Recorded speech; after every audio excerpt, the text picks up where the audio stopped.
บรรยากาศโคตรซุ่มซ่ามเลยเนาะเต็มไปด้วยป่าไม้สีเขียวอากาศดีสุดๆเลยในที่สุดเราก็ได้เห็ดอันนี้เนาะจะเป็นเห็ดโงดเดี๋ยวเราไปกินกันเลย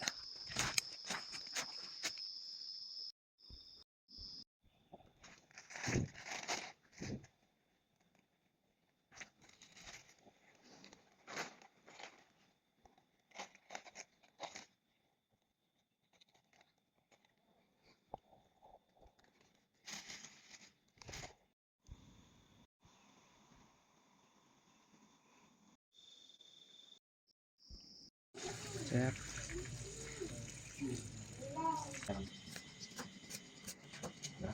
ได้ปะ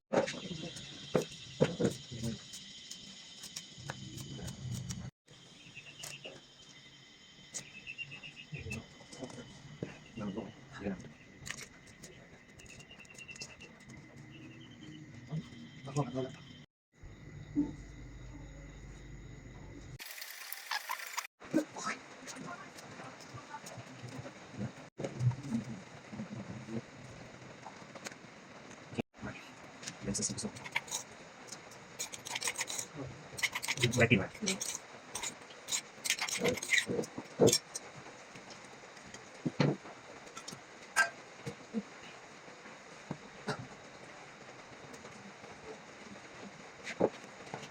ถ่ายเลย